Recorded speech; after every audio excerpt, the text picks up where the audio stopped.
حضرت سیدنا عمر فاروق، سب بولیے رضی اللہ تعالی۔ حضرت عمر فاروق رضی اللہ تعالیٰ عنہ کا مبارک زمانہ ہے۔ حضرت عمر نے فوج بھیجی ایران کے حکمران کے ساتھ جہاد کرنے۔ ایران کے بادشاہ نے 2 عیسائی جاسوس بھیجے، کہنے لگا ذرا پتہ تو کرو مسلمانوں کا رات کا طریقہ کیا ہے، میں صف بندی کراتا ہوں۔ وہ ساری رات صف بندی کراتا رہا، 2 جاسوس آئے مسلمانوں کی معلومات کرنے۔ معلومات کر کے جب واپس گئے تو حضرت عمر فاروق رضی اللہ تعالیٰ عنہ کے سپاہیوں کو دیکھا، غور سے پلٹے تو بادشاہ کہنے لگا کیا حال دیکھ کے آئے ہو؟ کہنے لگا سارے مسلح پہ بیٹھے ہوئے ہیں، جتنے گھنٹے ہم وہاں رہے ہیں مجاہدین مسلح پہ رہے ہیں، یوں لگتا ہے جیسے ان کا دنیا داری سے کوئی تعلق۔ اور کہنے لگے بادشاہ کوئی ایسی طاقت ہے جس کو وہ بلا رہے تھے، کوئی ایسی قوت ہے جس کو وہ پکار رہے تھے، ہمیں بھی وہاں کھڑے ہو کے محسوس ہوتا تھا کہ ہاں کوئی ہے جو آ جائے گا ان کی مدد کے لیے، کوئی ہے جو پہنچے گا ان کی مدد کرے گا۔ ایران کا بادشاہ کہنے لگا مجھے سمجھ آ گئی ہے، وہ جسم کی طاقت سے ہی نہیں لڑتے، وہ کوئی غیبی طاقت ہے جس سے وہ لڑتے ہیں۔ بھائی وہ غیبی طاقت بھی تو ہمارے پاس ہم نے ناراض کر لیا نا، وہ بھی تو نہیں نا، مسجد کا رخ بھی تو کوئی نہیں۔ اور میں نے پچھلے جمعے بھی کہا تھا، پھر کہتا ہوں، وہن ہو گیا امت کو۔ نبی پاک نے فرمایا امت کو وہ کیا ہے، دنیا سے محبت ہو گئی ہے، موت سے کراہت ہو گئی ہے، وہن ہے۔ صحابہ کرام کو موت سے بڑا پیار تھا، موت سے بڑی محبت کر، ہماری طرح نہیں، وہ کہتے تھے مریں گے تو منو مٹی، تو وہاں ٹھیک ہے عذاب قبر حق ہے، لیکن میں کہا کرتا ہوں سالوں کے بعد جو پردیس سے ماں کے پاس آئے، ماں اسے عذاب نہیں دیتی، اس کا ماتھا چوما کرتی ہے۔ اور بھائی جو رب کریم کی بارگاہ میں جائے گا تیرا کیا خیال ہے، گل سڑ جائے گا؟ مدینے والے حبیب نے فرمایا قبر المومن روضۃ من ریاض الجنہ، فرمایا میرا مومن جب قبر میں جاتا ہے تو اللہ جنت کے سارے دروازے کھول دیتا ہے، وہ تو اللہ کی رحمت میں پہنچتا ہے۔ کون کہتا ہے مومن مر گئے، وہ تو قید سے چھوٹے اپنے گھر گئے۔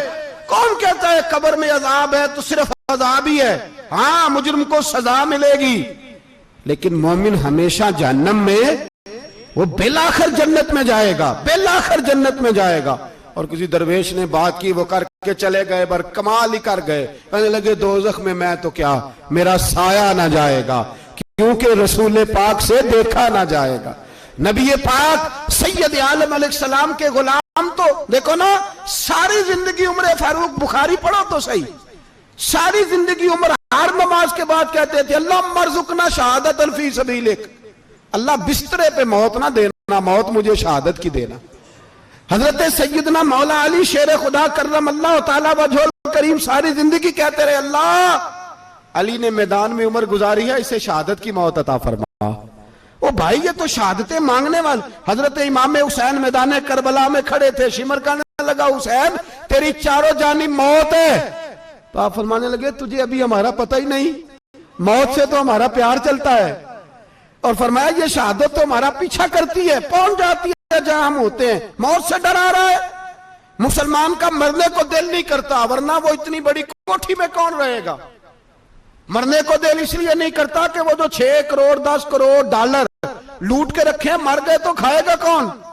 وہ فقیر فاقہ مست تھے، ان کا گھر ہی کوئی نہیں تھا، ان کے بینک بیلنس ہی کوئی نہیں تھے، وہ کہتے تھے گھر ہمارا ہے وہ جو ہمارے رب نے تیار کیا ہوا ہے، ہمارا بینک بیلنس ہے وہ جو ہمیں جنت میں جا کے ملے گا، ان کا تو یہ کھاتا ہی کوئی نہیں تھا، اس لیے وہ شہادت کی۔ حضرت عمر بن جموع رضی اللہ تعالیٰ عنہ میدان احد میں 4 بیٹے لے کے آئے، کتنے بیٹے؟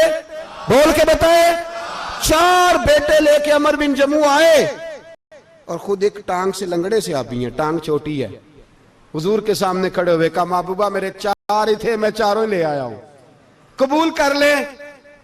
تو حضور نے فرمایا تو کیوں تلوار اوڑے آیا ہے، یہ تو نے کیوں گلے میں اسلحہ ڈالا ہوا ہے؟ کہا یا رسول اللہ میں نے بھی تو جانا ہے نا۔ تو حضور نے فرمایا 4 بیٹے جو ہیں، تو حضرت عمر بن جموع نے بات کی، صحابہ کہتے ہیں ہم لبوں سے مسکرا رہے تھے، آنکھوں سے رو رہے تھے، کیا عجیب انداز ہے۔ حضور نے فرمایا عمر 4 بیٹے جو آ گئے تو رہنے دے۔ تو حضرت عمر رو پڑے، کہنے لگے محبوبہ کیا لنگڑے جنت میں نہیں جائیں گے؟ کیا حضور میں لنگڑا ہوں تو میرے لیے جنت کوئی نہیں؟ میرے حبیب پاک سید عالم صلی اللہ علیہ وسلم نے فرمایا عمر تو ضرور جنت میں جائے گا. کہا محبوبہ پھر بچے بعد میں جائیں گے, میں پہلے میدان میں جاؤں گا. ایک بی بی 4 بیٹے لے کے آئی احد میں. کہا محبوبہ کل کمائی تھی میں لے آئی ہوں, میرے پاس کوئی اور شے ہوتی تو میں بچا کے نہ رکھتی. بیٹے دے کے نا حاضری لگوا کے تو واپس دروازے پہ لے گئی.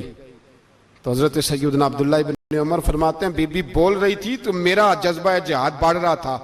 اپنے بیٹوں کو کہنے لگی میں تمہیں حضور کے پاس چھوڑ کے جا رہی ہوں, جب تم میدان میں گرو گے تو میں تمہیں دیکھنے آؤں گی. دیکھنا تمہاری پشت پہ کوئی زخم نظر نہ آئے. جتنے تیر کھانے ہوئے سینے پہ کھانا, جتنے تلواروں کے نیزوں کے زخم برداشت کرنے ہوئے یہاں کھانا, پشت پہ زخم نظر نہ آئے. حضرت عبداللہ ابن عمر فرماتے ہو بی بی کی گفتگو میرا جذبہ جہاد بڑھا رہی تھی. ایک بی بی 3 سال کا 4 سال کا بیٹا لیے رو رہی ہے, احد کا دن ہے. سہیلیاں پوچھتی ہیں تو کیوں روتی ہے؟ وہ کہتی ہے دیکھو میرا خاوند بھی بدر میں شہید ہو گیا, بھائی اور باپ بھی. دل کرتا ہے کوئی جوان بیٹا ہوتا تو آج مصطفیٰ کے ساتھ اسے ہی بھیج دیتی. کوئی جوان میرے پاس ہے ہی 3 سال کا تو کیا کروں, 3-4 سال کا بچہ کیا کرے گا؟ پتہ نہیں کیا دلیل آئی, اچانک اٹھی, بیٹے کو سینے سے لگایا, کپڑا ڈالا, مسجد نبوی پہنچ گئی. حضرت بلال کہتے ہیں مجھے ملی, کہنے لگی بلال مجھے پتہ ہے حضور تیاری کرا رہے ہیں جنگ کی, پر 2 منٹ اگر میری ملاقات ہو جائے. بلال حبشی کہنے لگے حضور ہم ایک بی بی ضد کر رہی ہے. حضور باہر آئے, کہنے لگی حضور میں فلاں کی بیٹی, فلاں کی بہن, فلاں کی بیوہ ہوں, میں نے بدر میں 3 شہید دیے ہیں, اب میرے پاس یہ 3 سال کا لال ہی بچا ہے, بڑا فخر ہے میرا. لوگ مجھے شہید کی بیوہ, شہید کی بیٹی, شہید کی بہن کرتے. دل کرتا ہے شہید کی اماں بھی کہیں جاؤں تو میرا بیٹا لے لیں. سیدنا بلال کہتے ہیں حضور مسکرائے, کہنے لگے یہ 3 سال کا نونہال کیا کرے گا؟ کہتے ہیں اماں کا عجیب جذبہ ہے. کہنے لگی محبوبہ سنا ہے اسلحہ بھی تھوڑا ہی ہے, ڈھالیں زیادہ کوئی نہیں, میرا بیٹا ساتھ رکھ لیں, جب آپ کی طرف کوئی تیر آیا نا تو میرا بیٹا ڈھال کے تو اس کو ڈھال بنا کے آگے کر دینا. محبوبہ ڈھال تو بانی سکتا ہے نا. حضرت بلال فرماتے ہیں مصطفیٰ کریم نے فرمایا جا میں نے قبول کیا, قیامت کے دن بیٹا گھر لے جا, جب تیرا نام پکارا جائے گا تو شہید کی اماں کہہ کے پکارا جائے گا, جا تو گھر لے جا. کہتے ہیں چلتے چلتے ایک غریبنی اور آ گئی, اتنی سی اٹی بان کی, اتنی سی. بلال حضور سے ملاقات ہو جائے گی. نبی پاک آ گئے تو کہا محبوبہ یہ غلبہ اسلام میں میرا بھی حصہ ڈال لیں. حضور نے فرمایا یہ کیا ہے؟ کہنے لگی حضور خاوند فوت ہو گیا, اولاد اللہ نے بے نیازی سے دی نہیں, سویرے چرخہ کاٹ کے رزق حلال کھاتی ہوں, میرے پاس نا یہ اتنا سا بان ہے, ایک گھوڑے کی لگام بن جائے گی. محبوبہ حصہ تو ڈال جائے گا نا دین کے لیے, میری قبولیت ہو جائے گی. میرے حبیب نے ہاتھ اٹھائے اور دعا مانگی, کہے اللہ جتنا تو میدان کے مجاہدوں کو اجر عطا فرمائے اتنا اس غریبنی کو بھی عطا فرمانا, اتنا اسے بھی دینا. بھائی یہ جذبے تھے, یہ رنگ تھا امت مسلمہ کا, اس لیے کافر گھر میں بیٹھ کے کامپا کرتا تھا. اب اسے پتا ہے یہ اے سی والی کار سے نہیں نکل سکتے, اسے پتا ہے کہ ہم نے انہیں بوتل پہ لگا دیا ہے, اب یہ پیپسی مرینڈا اور یہ پی کے کھانے کے ساتھ تو یہ مست رہتے ہیں, اب یہ نہیں نکل سکتے گھر سے, ہم نے انہیں ان چیزوں پہ لگایا ہے جو ان کے وجود کو کھوکھلا کر رہی, اب کیسے میدان میں نکلیں گے؟ وہ اس لیے نہیں ڈرتا کہ وہ تیری آسائشوں, تیری زندگی میں آنے والی سہولتوں سے آشنا ہے. موت بستر پہ بھی آ جاتی ہے, لیکن جس کو میدان میں آتی ہے وہ ساری زندگی زندہ رہتا ہے, وہ ساری زندگی زندہ رہتا ہے. بھائی مرنا تو ہے, لیکن اگر زندگی دین کے کام آئے گی تو امر ہو جاؤ گے, بچ جاؤ گے.